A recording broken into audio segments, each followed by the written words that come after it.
How to Get Away with Stealing Commission, the App Tracking Edition. I'm Clementyne Lavender and I started at Awin over 4 years ago. Much of my time at Awin has been for the Publisher Management Department in the UK, but earlier this year I moved into the Global Strategic Partnerships Manager role, focusing on app tracking and tackling an area that represents one of the biggest value opportunities in the industry. And I'm Oleg Shpilev, Solutions Architect at Branch. I'm a member of Professional Services team, and I'm responsible for the end-to-end integration projects and focused on helping enterprise clients achieve success in mobile. Branch is a mobile measurement partner, or an MMP. A role of an MMP is to collect, aggregate, and visualize campaign data which brands and advertisers are running for their mobile app. Don't forget to submit any questions that you have during the course of the presentation, and we'll answer them during the Q&A at the end.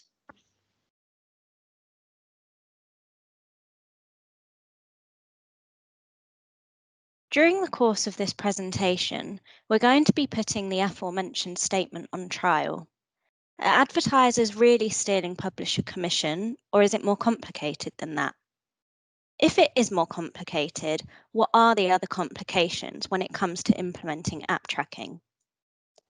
We'll be taking you through the evolution of the digital landscape, outlining the importance of app tracking, presenting some Uplift figures, and then we'll be putting on trial the preconceived challenges surrounding app tracking, and we'll be finishing with our verdict and outlining what we consider to be the ideal solution.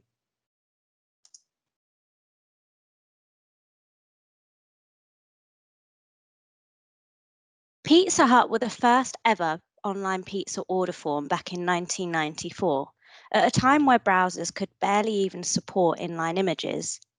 The way in which it worked was that a consumer would fill in the form that you can see on the slide here. It would then be sent to an employee at the Santa Cruz chain of Pizza Hut. From here, the employee would need to check the legitimacy of the order and therefore would call up the consumer to check with them.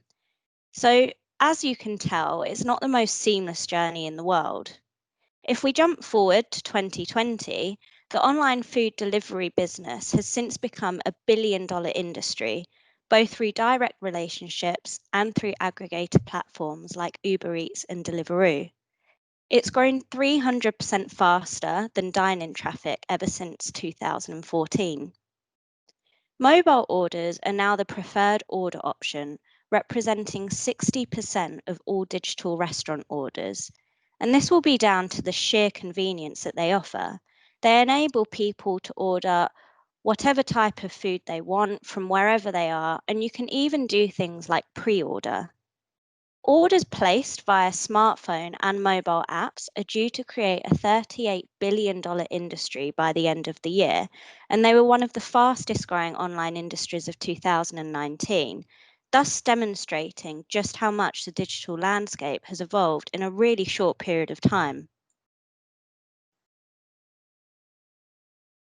Next, I wanted to take you through the online world's growing complexity, and I thought I'd do this by outlining the number of connected devices per person.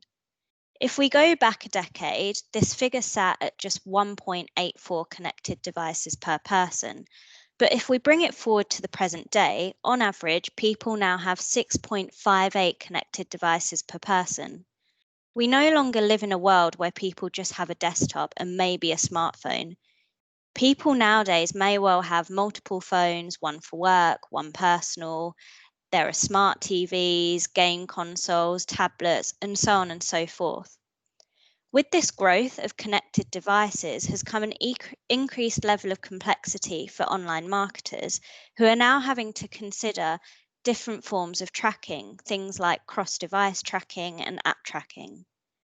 Consider the fact that 26% of desktop sales are preceded by a click on a mobile device, or even that 41% are preceded by a click on at least one other device. And so, without updating tracking methods, reporting is going to become less and less accurate as time goes on. Apple released its first ever smartphone back in 2007, and a year later, they released their App Store in 2008. When it generated over $30 million in revenue within 30 days of being released, it far exceeded anyone's forecast at Apple. And considering that they take 30%, it's become a hugely lucrative revenue stream for them. By 2009, the App Store hit 1 billion downloads, and by 2013, app developers had earned over $10 billion through the App Store. With 575 million user accounts registered, Apple is said to have more credit cards on file than any other company on the internet. App usage has been growing really healthily since the introduction of the App Store back in 2008, and it's accelerated even more so due to the effects of COVID. And so it's a really important time for advertisers to consider app tracking as a strategic consideration to their affiliate program. Apps are therefore an increasingly important part of the omnichannel experience, but granted, they present difficulties. App developers are notoriously expensive, and with apps come app fragmentation. I'll discuss further what I mean by app fragmentation now. When an app needs to be updated, the developer will make amendments to the core coding in the same way that amendments would be made on a website, but unlike websites that will then have these changes automatically deployed for the end user, that's not the case for apps. In order for an app consumer to see the updated version of the app, they too will need to update it on their device. And so you have this twofold manual update required, both from the developer and from the end consumer. But even operating systems like Apple and Android have issues when it comes to app fragmentation, namely due to the fact that apps are versioned. For every operating system, an app developer will need to have a relevant version of their app. One of Apple's USPs for app developers is that they have a really high adoption rate of their more current OSs, and so developers don't need to have quite so many versions of their apps. But if we compare this to Android, a developer would need to have multiple different versions due to the lower adoption rate of their more current OS. App development is therefore really difficult, but with $120 billion spent on apps in 2019 and usage increasing, it's an area worth investing in. Next, I'll be taking you through the importance of app tracking, displaying the long-term benefit of implementing it. So I'll be taking you through commercials, data, publisher diversification, and the customer experience. When it comes to commercials in-app, you're looking at much higher commercials. According to Criteo, in-app, AOV is 2 times higher than mWeb and 1.5 times higher than desktop, and conversion rate is 3 times higher than mWeb. And so you're looking at consumers with a much higher lifetime value. As for data, everyone knows that it's a sought-after commodity in this day and age, and so it makes sense for an advertiser to have access to as much of their performance data as possible to enable them to have a holistic view of their performance and so make informed marketing decisions moving forwards. People spend approximately 4 hours a day on their phone, 80% of which is spent in apps. If we translate this to the affiliate world, over 50% of all publisher traffic nowadays comes from a mobile device. And of all mobile traffic, up to 75% comes from apps. Therefore, if you're an advertiser with a transactional app who doesn't have app tracking implemented, that's a huge amount of customer data that you're missing out on. And so you can't truly know who your top performing publishers are. And if you're having to report on ROI figures internally, you'll be grossly underreporting on this figure as you're basing it on an inaccurate data set. From a publisher point of view, having app tracking implemented will support an advertiser's endeavors for publisher diversification on their program. Content and social publishers are among the top beneficiaries for app sales, and both publisher types are of growing importance. Neither are simply used for brand awareness anymore, but all stages of the marketing funnel: awareness, consideration, purchase, and loyalty. Social usage skyrocketed during the earlier months of the pandemic, seeing an 86% year-on-year increase. As for content, we're seeing more and more huge media houses enter the affiliate landscape, bringing with them their enormous reach. It's therefore really important to leverage relationships with these publisher types. Converting in-app is a much better customer experience.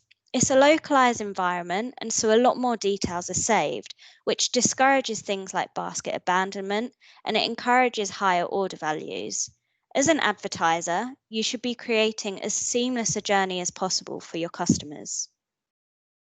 If advertisers were simply stealing commissions, the additional expense of implementing app tracking would need to be so astronomical, or the implementation would need to be so difficult that it simply wouldn't be worth implementing it.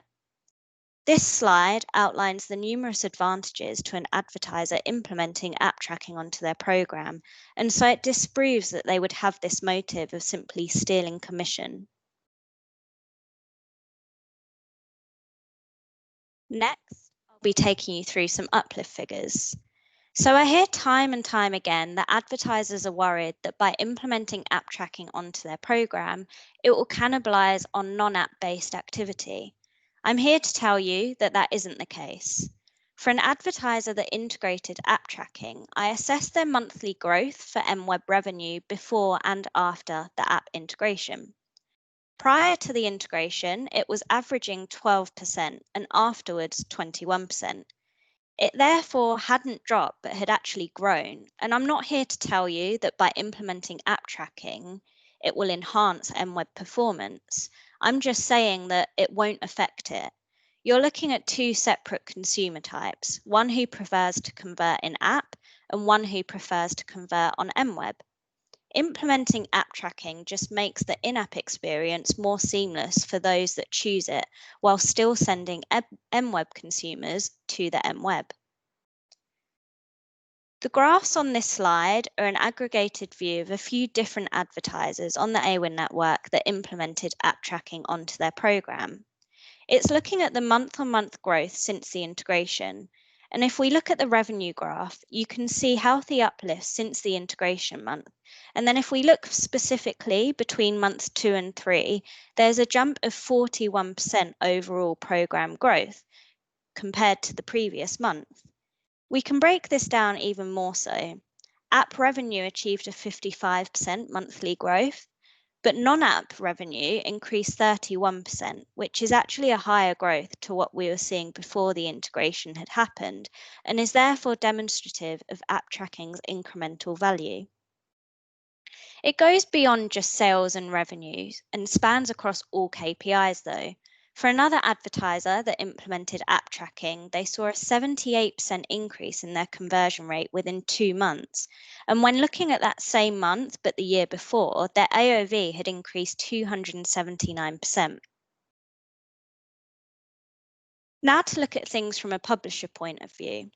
Through running successful app campaigns and offering preferential exposure to advertisers that have app tracking implemented, Global Savings Group have seen their app commissions increase by over 1,500% when comparing January to August 2020.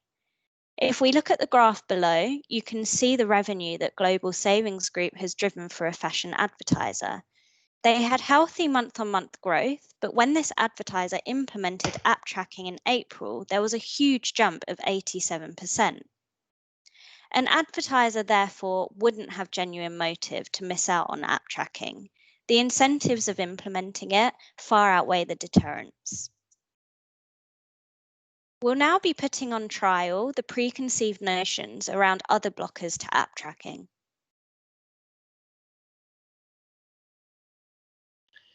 There is a common misconception that it is not possible to confidently deep link from the web into the app. While this was true in the past, there is now technology in the market which allows you to do just that with a very high degree of certainty. Now let's take a look at the current flow from to the web and the problems they can present.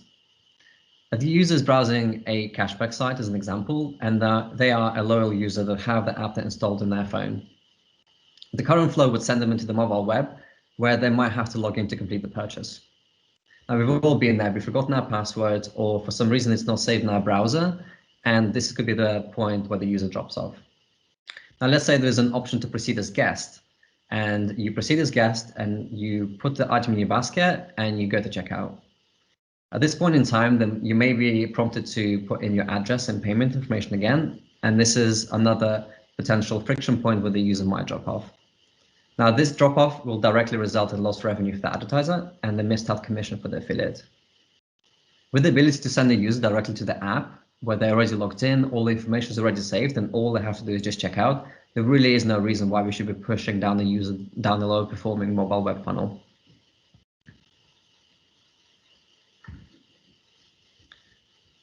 The second challenge is a measurement challenge. There's another common myth in the industry that it's not possible to attribute app conversions to web campaigns reliably, and the app campaigns are exclusively accessible to app-first affiliates.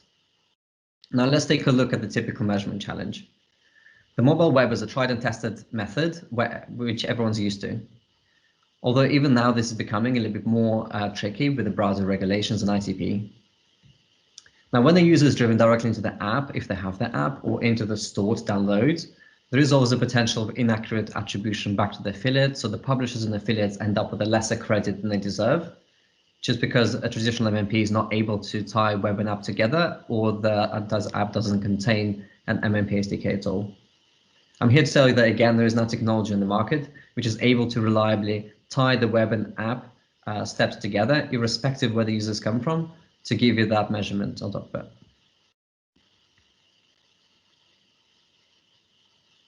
So next I'll be discussing the organisational challenge. Affiliates has long since been web focused, and so it's not necessarily aligned with mobile-based KPIs. And so when implementing app tracking, it may be the case that different teams need to work together collaboratively. In my experience, perhaps you may even need to work with an affiliate team, a mobile team. This could be split out into iOS and Android. You could have an app developer, a tech rep from the MMP, from the network side. And I appreciate this may sound quite chaotic, but in my experience, I've actually found that people are more than happy to work cohesively together when they are educated on the reasons for doing this. People want to achieve the common goal when they recognize the value that it will bring to their business.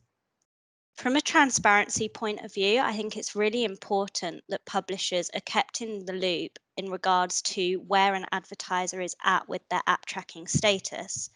I appreciate that it's difficult, so not all advertisers are going to be on the same page, and that's completely understandable.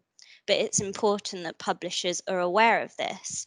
In addition, for the advertisers that have integrated app tracking, if their commission groups differ to the rest of their program, or if they have a differing attribution window to the rest of their program, it's really important that this information is readily available on their profile. All in all, I think it's really important to extirpate the myth that in order to implement app tracking onto their program, an advertiser would need to work with an alien third party that sits separately to all other marketing channels. In reality, we can actually utilize a pre-existing integration that an advertiser has with their MMP to get app tracking up and running on their program. So it's a lot easier than advertisers commonly think. And last but not least is the privacy challenge. Many publishers tend to think that with the onset of privacy regulations and IDFA removal, the mobile app attribution will no longer be possible to the same extent. Now, while more robust privacy controls in the mobile industry are very welcome, the real impact of the IDFA removal would only extend to the iOS app-to-app install campaigns. Now, using a privacy-first tool to model the in-app re-engagement from the affiliate channel would still be possible in a post-IDFA world.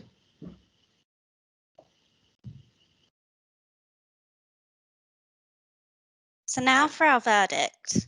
We consider advertisers to be not guilty. App tracking is really complicated, and so not everyone's going to be on the same page. But if we compare ourselves to where we were a few years ago, we've made massive strides. It's in everyone's best interest to work together on this topic to move it forwards. We'll therefore be using the next stage of this presentation to outline the best ways in which you can move forward with app tracking. Now, taking everything that we've spoken about so far, let's take a look at the key points which together form an ideal solution which will help you make the most of your app audience. The first point is the user experience. Every affiliate link needs to deep link into the app correctly to the right page and also provide the web fallback for the user that do not have the app. Next, every in-app event needs to be tied back correctly to the right network, to the right campaign, and to the right publisher, again, irrelevant of which platform the user has converted or come from. Next, the tool needs to have a very flexible link creation and management to allow the team to create links en masse, be it for the product feeds or one-to-one, without many manual steps. Next, the more robust postback system will essentially allow data to be sent in real time in the exact format that the network and the publisher expect. Another one is now we're bringing other platforms into the mix. So there needs to be a full funnel view and also cross-platform reporting and a dashboard which will help you to analyze and action on the performance DC for your campaigns. The tool also needs to have good fraud prevention tools in order to protect the advertisers from any fraudulent activity that may occur. And lastly, it needs to be comprehensive. It needs to work with all types of affiliates and all kinds of platforms, not just exclusively app to app.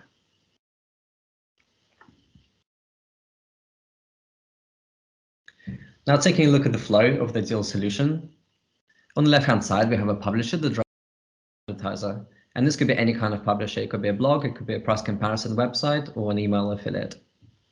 These publishers work with networks like Awin and push their traffic through their links. The traffic is then routed through a smart link, like a branch link, which intelligently may detect if the user does have the app installed or not. If they do, the app opens and the user is deep linked into the product. If they do not, the user will be sent to the mobile web to the same product. Now, irrelevant where the user has ended up, their eventual purchase is attributed to the right campaign and the right publisher. And in this case, Branch would then fire the post back with the order information back to Awin, so the publisher receives the commission and the data about the purchase which they're due.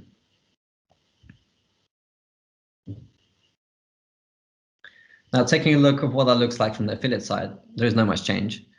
The affiliates choose the web destination like they usually would. The affiliate network then wraps the link in order to preserve the click analytics and attribution on their side. Once the traffic is routed through this link or an MMP, because all the setup has been done, the actual URL is enough to be used to deep link the user in the app. If the user doesn't have the app, they will just continue going to the mobile web as usual. To put all of that into context, I'm going to be taking you through an example customer journey. For this example customer journey, we've made the assumption that the user already has Boohoo's app downloaded on their phone. So we're starting in Lists app and the user is browsing different products. From there, they come across a product that they're interested in, and so they click visit. They're then deep linked to that specific product page within the Boohoo app. And it's really important to note here that you should always be deep linking the user to a specific product page rather than simply linking them to a home page to ensure the best possible customer journey. From there, any in-app events are recorded by the relevant SDK who are powering the app tracking integration. They will then send a post back to the network with all necessary transactional information, enabling the network to report on this sale in the exact same way that we would report on any other transaction type. So why is the time for implementing app tracking now? From an Awin point of view, we've got really good partnerships in place with some of the top MMPs. We even have module integrations with Branch, Adjust, and AppsFlyer. This is essentially a pre-configured postback set up on the MMP's platform in order to facilitate the advertiser's integration. We also have a close partnership with app tracking specialist Button. We've also got intuitive reporting available via our UI and our API. And then from a broader perspective, The effects of COVID have seen a huge surge in online users, and this has been seen specifically with apps as well. Global app revenue reached $50.1 billion in H1 2020, up 23% when compared to H1 2019. E-commerce app installs were 25% higher in Q2 2020 when compared to Q1. And that was for global app installs. If we narrow this down to Europe only, Q2 was actually 35% higher than Q1, and Q2 2020 was even 12% higher than Q4 2019.